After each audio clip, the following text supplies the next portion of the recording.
જવાન માણસને મજબૂરી બિલકુલ શોભતી નથી. એકદમ આપણે આપણી તકલીફોને, આપણી નબળાઈઓને પોતે જ પોષણ આપીએ છીએ. જે દિવસે તમે તમારી નબળાઈઓને, મજબૂરીઓને દાણા પાણી આપવાનું બંધ કરી દેશો, તે દિવસે તાકાત પોતાની મેળે પ્રકટ થઈ જશે, બહાર આવશે. આજનો યુવા મહેનતથી કેમ કતરાય છે? તે એટલા માટે કતરાય છે કારણ કે જેમને તેણે મહેનત કરતા જોયા છે તેમને પણ જાણનારાઓએ જે આપણને સમજાવ્યું છે તે વાત ન આ તરફની છે ન પેલી તરફની.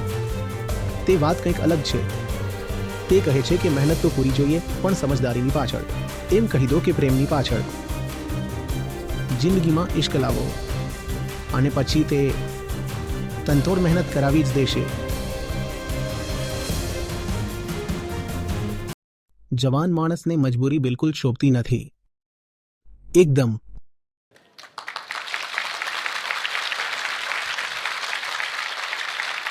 મજબૂરી કોઈને પણ શોભા દેતી નથી.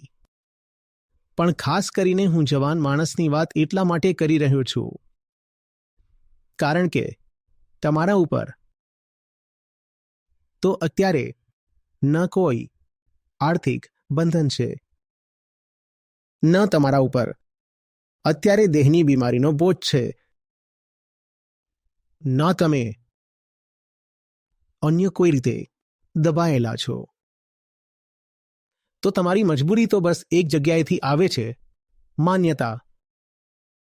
માન્યતા.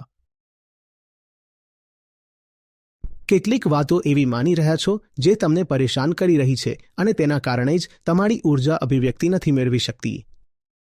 તેના કારણે જ તમારે ખૂબ દબાયેલું, કચરાયેલું, ખૂબ સંકુચિત જીવન જીવવા માટે મજબૂર થવું પડી રહ્યું છે. તો હું કયા કરું છું કે તમારી મજબૂરીઓને પરખો તો ખરા અને પૂછો તમારી જાતને, ઇઝ ઇટ નેસેસરી? છે તો ખરી, પણ શું આવશ્યક છે? હું એમ નથી કહી રહ્યો કે તમારી મજબૂરીઓ કાલ્પનિક છે. તમને લાગે છે તો હશે, પણ શું જરૂરી છે? આવશ્યક છે. હવે આવશ્યકમાં પણ ફસાઈ જશો. ઘણા લોકો કહેશે કે આવશ્યક તો સબ્જેક્ટિવ હોય છે. અમને લાગે છે કે આવશ્યક છે, તો હવે હું તેને વધુ. શું અનિવાર્ય છે? Is it compulsory? અને જો નથી, તો એ જુઓ કે તમારી મજબૂરી પછી તમારી પસંદગી છે. જે વસ્તુ અનિવાર્ય નથી છતાં છે, એનો અર્થ એ કે તે પસંદ કરવામાં આવી છે. પસંદ કરવામાં આવી છે ને? તો જે તમે પસંદ કરીને જીવનમાં લાવી શકો છો તેને તમે પસંદ કરીને જીવનમાંથી બોલો હટાવી પણ શકો છો ને? હા, તો જુઓ કે જે પણ તમને તકલીફો છે, દુઃખ છે, વિષમતાઓ છે, તે તમારી પસંદગી છે અને તે જિંદગીમાં તમારી પાસે ત્યાં સુધી જ છે જ્યાં સુધી તમે તેને પાળી પોષી રહ્યા છો, દાણા પાણી આપી રહ્યા છો. આપણે આપણી તકલીફોને, આપણી નબળાઈઓને પોતે જ પોષણ આપીએ છીએ. જે દિવસે તમે તમારી નબળાઈઓને, મજબૂરીઓને દાણા પાણી આપવાનું બંધ કરી દેશો, તે દિવસે તાકાત પોતાની મેળે પ્રકટ થઈ જશે, બહાર આવશે. વેદાંત કહે છે કે તાકાત બહાર ક્યાંય શોધવી પડતી નથી. તાકાત તો સ્વભાવ છે. તાકાત સ્વભાવ છે. અહીં કોઈ એવું નથી બેઠું જેમાં તાકાત નથી. તાકાત સ્વભાવ છે. પરંતુ તાકાત ઉપર જૂઠમૂઠની નબળાઈની માન્યતા આપણે પકડી રાખી હોય છે, જબરદસ્તીથી. જે દિવસે જે પકડી રાખ્યો છે, નબળાઈ બનાવીને તેને છોડી દો છો, તે દિવસે તે જે તાકાત છે તે ઉદ્ભૂત થઈ જાય છે, પોતાને મેનિફેસ્ટ કરવા લાગે છે. પરંતુ આપણે ઉલટું કરીએ છીએ. જવાન લોકો પણ અને બીજા લોકો પણ. આપણે નબળાઈ પકડી રાખીને બહાર ક્યાંક તાકાત શોધવા નીકળી પડીએ છીએ. નબળા તો રહીશું જ, કારણ કે નબળાઈ પકડી રાખી છે પોતાની. નબળાઈ બહુ વહાલી લાગે છે, મજબૂરીઓમાં બહુ સુવિધા લાગે છે. એમ જ થોડી મજબૂરીઓ પકડાય છે, તેનાથી કંઈક સુવિધા મળી રહી હોય છે, તો એ બધું તો પકડી રાખ્યું છે, પણ સાથે સાથે તાકાત પણ જોઈએ છે. તાકાત જોઈએ છે તો તમે શું કરશો? બહાર જઈને તાકાત શોધશો, કહેશો I will be an achiever, I will go out and be strong. બહાર કંઈ નહીં મળે. જે અંદર પોતાની દુર્બળતા, જૂઠ મૂઠ, જબરદસ્તી પકડી રાખી છે, તેને ધ્યાનથી જુઓ અને જુઓ કે તેને છોડવાનો વિકલ્પ છે. છોડી દો. આ જ છે. બહુ સુંદર વાત તમે કહી છે અને અમારી વાતોને આગળ વધારતા મને બે પંક્તિઓ યાદ આવી રહી છે, ખાસ કરીને યુવાનો માટે કે તકાઝા હે વક્ત કા કે તૂફાન સે ઝૂઝો, કહાં તક ચલોગે કિનારે કિનારે. તો જિંદગીમાં જ્યારે પણ આ પ્રકારની વિપરીત પરિસ્થિતિઓ આવે, જ્યારે લાગે કે આ રાહ બહુ કઠિન નજર આવે છે, ત્યારે તમારા પોતાના અંદરનો આત્મવિશ્વાસ જ તમને આગળ લઈ જશે.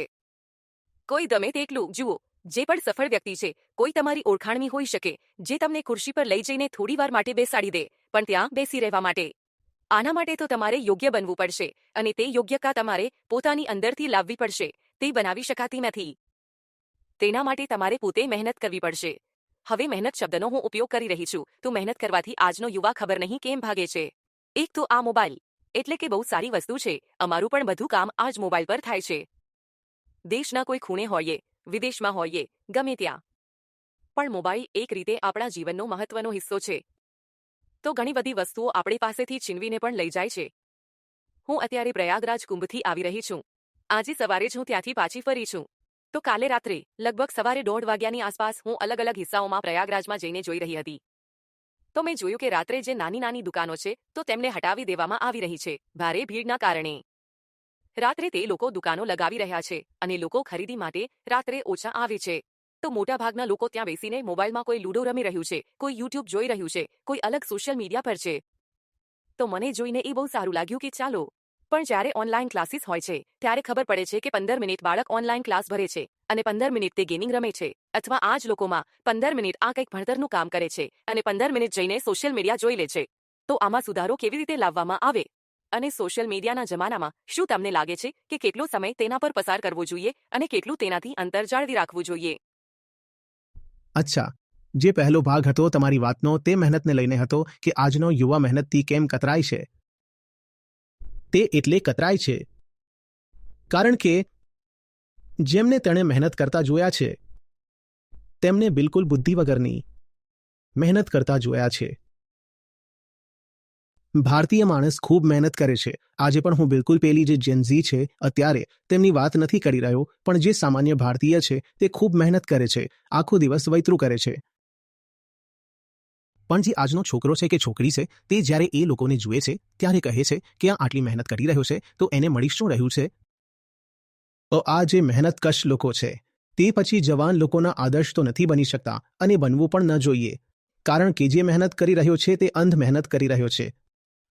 તે કદાચ આટલી મહેનત એટલા માટે કરી રહ્યો છે કારણ કે તે સાચા કામનું જોખમ ઉઠાવવા નથી માંગતો. તો તે કહે છે કે એક સુરક્ષિત કામ કરીશ, ભલે તેમાં આખો દિવસ ગધેડાની જેમ વૈતરું કરવું પડે.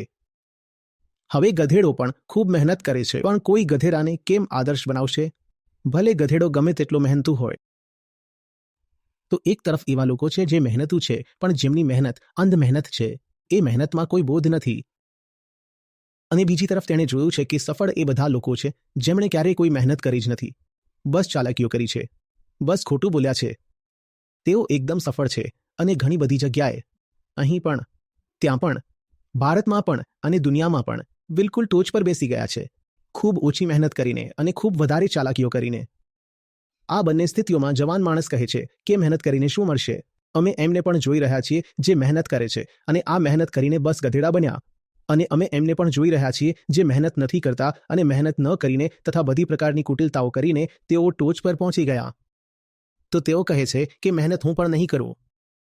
પરંતુ જાણનારાઓએ જે આપણને સમજાવ્યું છે તે વાત ન આ બાજુની છે, ન પેલી બાજુની. તે વાત કંઈક અલગ છે. તે કહે છે કે મહેનત તો પૂરી જોઈએ, પણ સમજદારીની પાછળ. અને જો સમજદારી કે જ્ઞાનથી થોડું કતરાતા હોવ તો કહી દો કે પ્રેમની પાછળ. જિંદગીમાં ઇશ્ક લાવો, અને પછી તે કમરતોડ મહેનત કરાવી જ દેશે. આપણે કયા ઇશ્કની વાત કરી રહ્યા છીએ? આજ મને લાગ્યું કે સ્પષ્ટ કરવું બહુ જરૂરી છે. નહીંતર ખબર પડે કે અહીંથી ગયા પછી ખબર નહીં આ લોકો કયા રસ્તે ચાલી નીકળે. હા, ખબર નહીં પછી કયા ઇશ્કની અને કઈ કમરતોડ મહેનતની વાત કરીએ. આપણે કયા ઇશ્કની વાત કરી રહ્યા છીએ? આ વાત થઈ રહી છે પારમાર્થિક સ્તરની, કે જે અંદર બેઠેલો છે અહમ. એનો સત્ય પ્રત્યે જે ઝુકાવ હોય છે તે ઇશ્ક કહેવાય છે. ફિલ્મી ઇશ્કની વાત નથી થઈ રહી, બરાબર ને? જે લોક સંસ્કૃતિનો પ્રેમ છે તેની વાત નથી થઈ રહી કે મેં તને દિલ આપી દીધું છે, ગુલાબનું ફૂલ લઈ લો. તેની વાત નથી થઈ રહી. તો જિંદગીમાં જ્યારે ઊંચાઈ માટે આકર્ષણ આવી જાય છે, લગાવ ઝુકાવ આવી જાય છે, જેને આપણે ઇશ્ક કહી રહ્યા છીએ, વાસ્તવિક પ્રેમ કહી રહ્યા છીએ, તો પછી મહેનત પોતાની મેળે થઈ જાય છે. તો મહેનત ખૂબ જરૂરી છે, પણ આંધળી મહેનત આપણને ફક્ત ગધેડા બનાવે છે. આંધળી મહેનતથી બચો, પણ મહેનતથી ન બચો. મહેનત તો કરવી જ પડશે, પણ મહેનત એવી રીતે જ ન કરવા માંડતા કે ક્યાંય પણ લાગી ગયા અને મહેનત કર્યા જ કરો છો. ના, એવું ન કરવા માંડતા. આ પૃથ્વી પર આટલી બધી પ્રજાતિઓ છે. માણસ એકલી એવી પ્રજાતિ છે જે કમરતોડ મહેનત કરે છે. પશુ પક્ષી કોઈ એટલી મહેનત નથી કરતા જેટલી માણસ કરે છે. પરંતુ માણસથી વધુ દુઃખી પણ કોઈ નથી. તો નકામી મહેનત ન કરવા માંડતા. શોધો કે એવું શું છે જેના માટે જીવ પણ આપી શકાય છે, અને પછી તેના માટે જીવીને બતાવો. એ હોય છે અસલી મહેનત.